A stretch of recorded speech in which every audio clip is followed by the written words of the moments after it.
Hello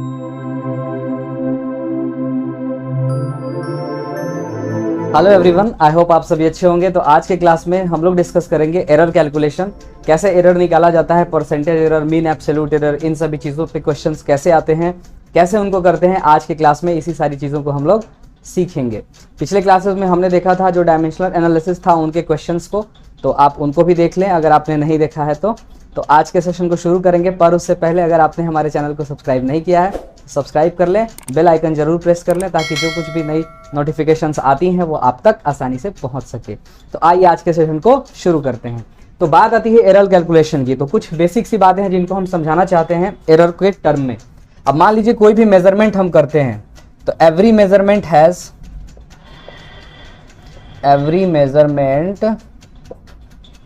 has some uncertainty. अब कोई भी मेजरमेंट आपने लिया, उस मेजरमेंट में कुछ ना कुछ अनसर्टेनिटी रहती है। इन्हीं अनसर्टेनिटीज को हम क्या बोलते हैं? एरर बोलते हैं। इन्हीं को क्या बोला जाता है? एरर कहा जाता है। ठीक है, अब इसमें कुछ चीजें हैं जिनको हमको समझना है। तो अनसर्टेनिटी से हमको एरर मिल गया। तो अगर मान लीजिए कि एरर, जैसे मान लीजिए हमारे पास हमने एक ये ऐसा कुछ हमारे पास रेक्टेंगुलर शेप है जिसमें यहाँ से यहाँ तक कितना है? ए है और यहाँ से यहाँ तक बी है। अगर ए में एरर है, ओके, बी में भी एरर आ गया, तो अगर मैं इसका एरिया निकालने जाऊं, क्या निकालने जाऊं? एरिया अगर मैं इसका निकालने जाऊं तो एरिया निकालने में आप बताइए कि इसमें एरर होगा कि नहीं? क्योंकि अगर हम रेक्टेंगल का एरिया निकालने जाएंगे तो ए इंटू बी करेंगे। तो जाहिर सी बात है जब ए में भी एरर है, बी में भी एरर है, तो इनके एरिया में एरर कैसे निकाला जाएगा? ऐसे क्वेश्चंस के बारे में हम लोग डील करेंगे। जैसे मान लीजिए हमारे पास कोई स्फेयर है, उसका रेडियस आर है। ये क्या है बच्चों? स्फेयर है। स्फेयर का रेडियस आर है और रेडियस में क्या है? एरर है ना? तो अगर हम इसका वॉल्यूम निकालेंगे जो कि होता है 4π/3 और आर क्यूब, तो इसमें भी क्या आ जाएगा? एरर आ जाएगा। तो ये सारे एरर्स को कैसे निकाले जाएंगे, इनके बारे में हम फटाफट फॉर्मूला वगैरह लिख लेते हैं और उसके बाद आज के क्लास में हम लोग क्वेश्चंस वगैरह प्रैक्टिस कर लेते हैं जो कि प्रीवियस कॉम्पिटिटिव एग्जामिनेशंस में आया है, कैसे कैसे क्वेश्चंस, तो उन क्वेश्चंस को हम लोग देखेंगे। तो आइए फटाफट पहले मैं क्वेश्चन ले लेता हूं। मुझे उम्मीद है कि आपने समझ लिया है। और ये जो फॉर्मूला मैं लिख रहा हूँ इसका डेरिवेशन मैंने पहले से एरर एनालिसिस और एरर कैलकुलेशन वाले अपने वीडियोस में किया है। प्लेलिस्ट में आप जाएं, वहां पे आपको मिल जाएगा। तो आज के क्लास को एंजॉय करें, क्वेश्चंस को करते हुए, प्रैक्टिस करते हुए। तो देखिए, जो हमारा फॉर्मूला होता है वो क्या होता है? 3 फॉर्मूले यहाँ पर आपको याद रखने हैं, है ना। सबसे पहला जो फॉर्मूला है हमारा वो है, एक चीज और, खैर वो तो क्वेश्चन के समय भी बता देंगे। पहला फॉर्मूला है एडिशन सब्ट्रैक्शन के लिए, addition and subtraction, for addition and subtraction. Okay, तो एडिशन और सब्ट्रैक्शन के लिए जो हमारा फॉर्मूला होता है, मान लीजिए हमको z, जैसे दो हमको नंबर्स दे रखा है, ये a हो गया प्लस माइनस डेल्टा a और ये b हो गया प्लस माइनस डेल्टा b। यहां पर अगर आप ध्यान से देखें तो इसको, ये वैल्यूज है हमारी, ये क्या है? वैल्यूज है, ठीक है। और ये हमारा क्या है? एब्सोल्यूट मीन एरर है। कौन सा एरर है? Absolute mean error, mean error ये हमारा है। ठीक इसी तरीके से ये भी वैल्यू है और ये एब्सोल्यूट मीन एरर है, ठीक है। अब अगर हमको क्या करना हो? एडिशन करना हो तो एडिशन भी एरर के साथ आएगा। तो मान लीजिए हम z निकाल रहे हैं, a प्लस b कर रहे हैं, तो इसमें जो एरर आएगा वो आएगा delta z is equal to delta a plus, हमेशा हमको मैक्सिमम एरर निकालना होता है, डेल्टा b। ये एडिशन के लिए हो गया। अगर हम सब्ट्रैक्शन कर रहे हैं, बड़े में से छोटे को घटा रहे हैं, तो भी डेल्टा z हमारा कितना आएगा? b। ये समझ में आया? ये फॉर्मूला है हमारा किसके लिए? इसके लिए। अब आइए इस पे क्वेश्चन ले लेते हैं जिससे कि आपको क्लैरिटी आ जाए। मान लीजिए कि कोई क्वेश्चन कर रहा है, एग्जांपल दे रहा है कि 2 बॉडीज हैं, ठीक है। मान लेते हैं ये बॉडी A है और ये बॉडी B है। इसका जो टेम्परेचर है, क्या है? टेम्परेचर, तो TA कितना है? 20 प्लस माइनस 0.2 डिग्री सेल्सियस। और TB कितना मेजर किया गया? मान लेते हैं ये हमारा 50 प्लस माइनस 0. इसको 2 कर देते हैं और इसको 5 कर देते हैं डिग्री सेल्सियस। ये हमारा ऐसे प्लस माइनस 5। अब यहाँ पे आपको कह रहा है फाइंड आउट करने के लिए, फाइंड, पहला कह रहा है difference in temperature.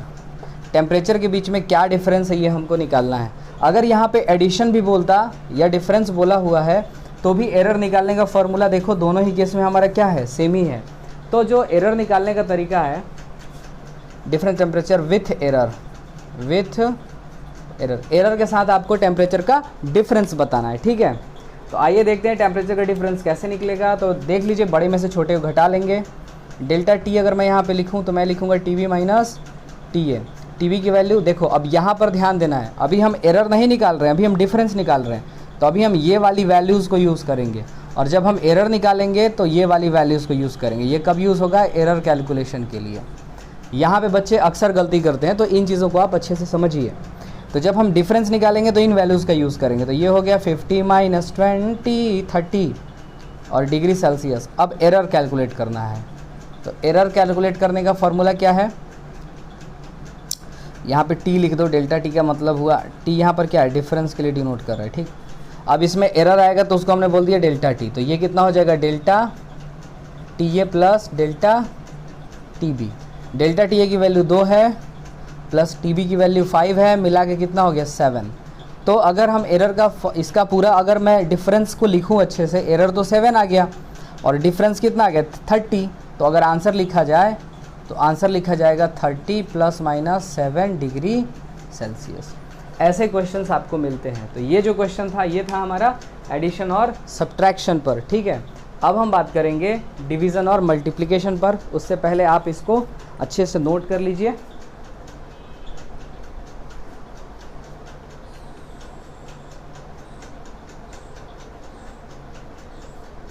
Okay, I hope आपने इनको नोट कर लिया है। तो अब हम बात करेंगे एडिशन सब्ट्रैक्शन। तो समझ में आ गया, ऐसे ही क्वेश्चंस होते हैं, इनमें बहुत ज़्यादा मुश्किल नहीं होता है इन क्वेश्चंस में, इसलिए घबराने की कोई भी ज़रूरत नहीं है। ऐसे आप आसानी से कर सकते हैं कि नहीं? कमेंट में ज़रूर बताइएगा समझ में आया कि नहीं। अगर आप इन फॉर्मूले का डेरिवेशन देखना चाहते हैं तो पहले से वीडियो अपलोडेड है, error calculation by Prateek sir, वहाँ से जाकर के आप इनका डेफिनेशन और डेरिवेशन देख सकते हैं। आइए अब हम बात करते हैं मल्टीप्लिकेशन और डिवीज़न के लिए। Multiplication and division. तो मल्टीप्लिकेशन और डिवीज़न की जहाँ तक बात है, तो इसमें देखो, मान लो अपने पास जो फार्मूला दे रखा है, मान लीजिए हमारे पास वैल्यूज़ क्या थी? a प्लस माइनस का delta A, b plus minus का डेल्टा b, ये था हमारे पास वैल्यूज़। और इन वैल्यूज़ से अगर हम निकालने को जाएं तो क्या निकल के आएगा? हमको निकालना है z is equal to A into B. पहले तो ये निकालना है। तो इसके लिए अगर हम लिखेंगे तो ये लिखा जाता है डेल्टा z बाई जेड, क्योंकि इसमें भी एरर होगा क्योंकि इन दोनों में एरर है। और ये आ जाएगा delta A by A plus delta B by B. इसको बोलते हैं फ्रैक्शनल एरर। ये किस में था? ये है फ्रैक्शनल एरर, फ्रैक्शनल एरर, ठीक है। अभी यहीं से एक टर्म आता है परसेंटेज एरर। तो परसेंटेज एरर निकालने के लिए क्या करेंगे? 100 से मल्टीप्लाई कर देंगे। Delta A by A plus delta B by B into 100। ये हमारा फॉर्मूला बन गया। तो ये हमने किसके लिए यूज़ किया बच्चों? ये हमने यूज़ करा मल्टीप्लिकेशन के लिए। अगर हमसे बोले डिवीज़न का केस, तो डिवीज़न के केस में हम क्या करेंगे? a by B. डिवीज़न के केस में भी एरर कैलकुलेशन हमारा सेम होगा। यही फार्मूला आप इम्प्लीमेंट यहाँ भी करेंगे। मतलब अगर मान लीजिए कोई क्वेश्चन दे दे r is equal to V by I, तो इसमें एरर निकालने के लिए हम किन का यूज़ करेंगे? इन्हीं फार्मूले का यूज़ करेंगे, ठीक है। आइए एक क्वेश्चन देखते हैं इस पर, जिससे कि आपको क्लैरिटी आ जाए। तो एक एग्जाम्पल लेते हैं। मान लीजिए एग्जाम्पल में दे रखा है रेसिस्टेंस का फार्मूला V अपॉन आई है, और V की जो वैल्यू है वो दे रखा है 100 प्लस माइनस 5 वोल्ट, और I की जो वैल्यू है करंट की वो दे रखा है 10 प्लस माइनस 0.2 एम्पियर। आपसे कह रहा है परसेंटेज एरर इन R में आपको परसेंटेज एरर बताना है। तो R में परसेंटेज एरर बताने का जो हमारा फार्मूला है, फार्मूला तो हम लोग यही इंप्लीमेंट करेंगे, यही वाला फार्मूला लगाएंगे। तो आइए लिखते हैं बाई फार्मूला। यहाँ पर हो जाएगा डेल्टा R बाई R, और इज इक्वल टू यहाँ क्या लिखेंगे? डेल्टा V बाई, क्यों लिखेंगे? क्योंकि ये प्रोडक्ट वाला फार्मूला, और प्रोडक्ट वाले का एरर ऐसे निकाला जाता है। तो delta V by V plus delta I by I हमने यहाँ पर लिख दिया। डेल्टा V की वैल्यू कितनी? तो ये है। V की वैल्यू कितनी? तो ये है। तो ये रख दिया 5/100 प्लस यहाँ पर 0.2 करंट का देखो डेल्टा I का, और डिवाइडेड बाई 10, ठीक है। अब परसेंटेज बोला है तो 100 से मल्टीप्लाई मार देते हैं। तो जब 100 से मल्टीप्लाई मारेंगे तो ये हो जाएगा delta R by R into 100 is equal to, इसी को बोलते हैं परसेंटेज एरर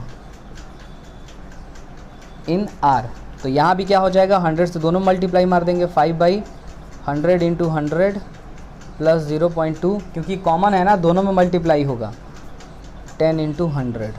अब देखो ये 100 को मार डाला, ऊपर मैं लिख रहा हूँ, तो यहाँ बच जाएगा 5 प्लस 0 से गया और यहाँ बच गया 2, कुल मिला के 7% हमारा क्या आ गया, एरर आ गया।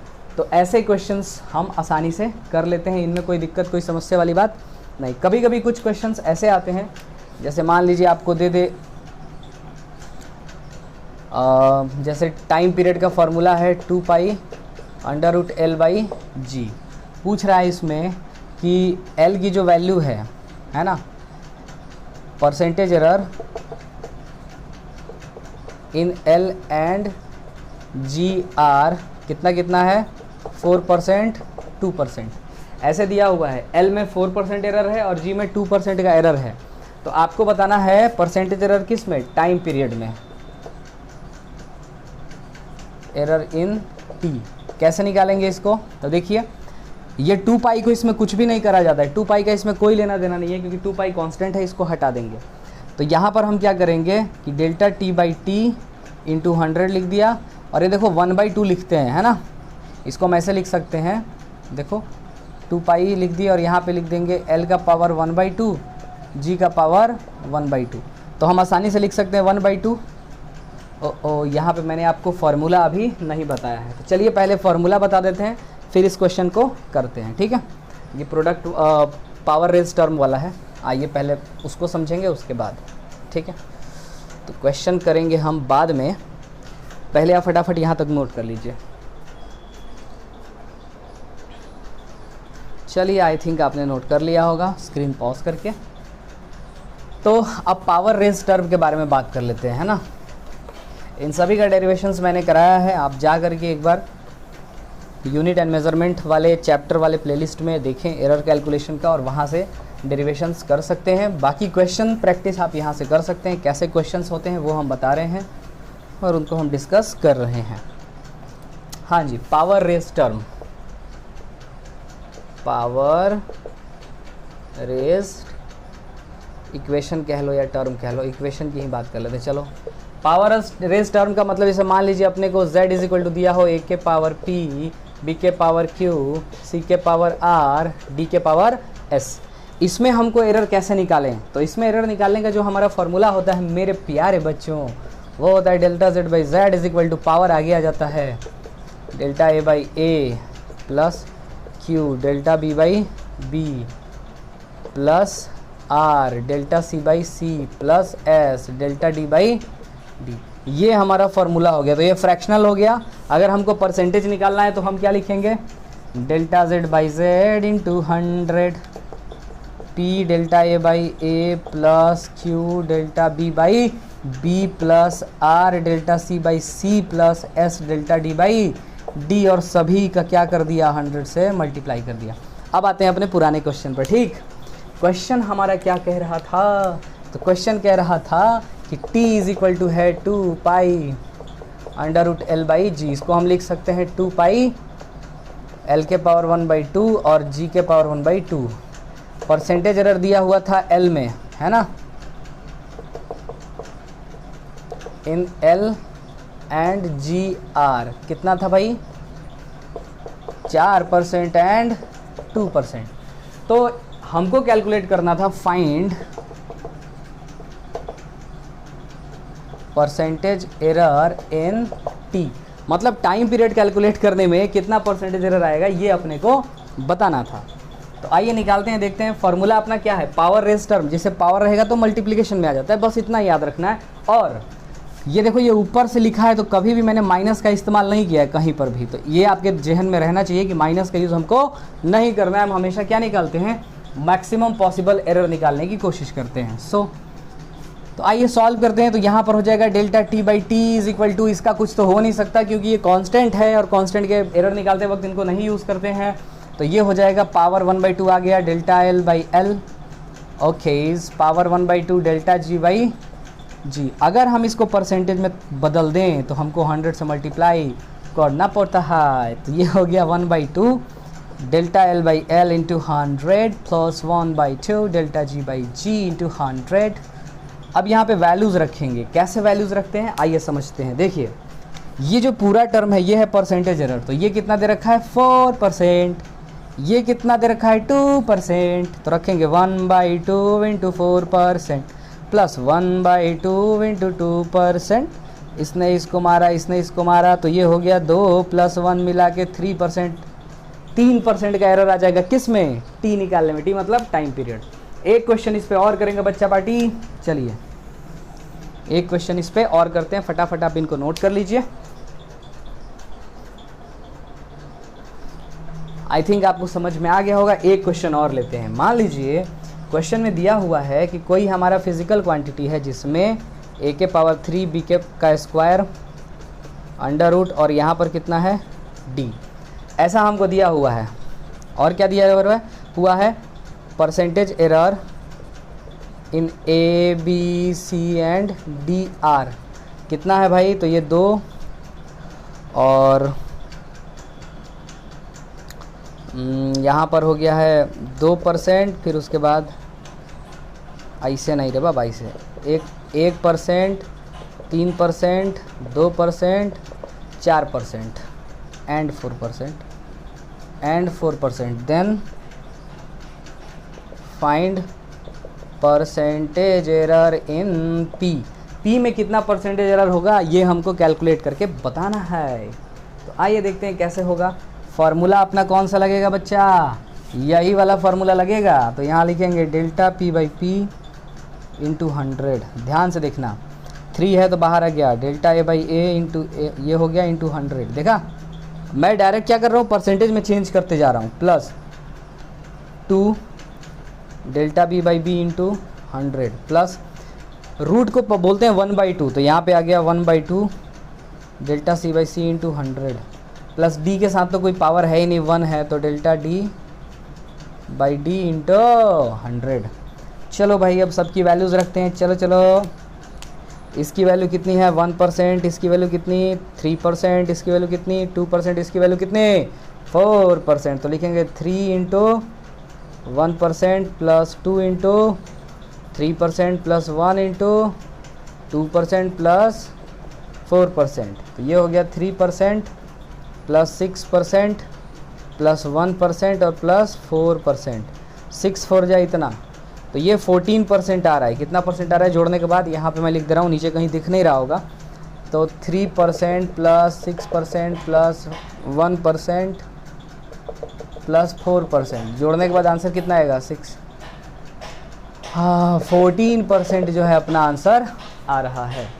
तो ये दूसरा क्वेश्चन था हमारा, इसको आप अच्छे से नोट कर लीजिए।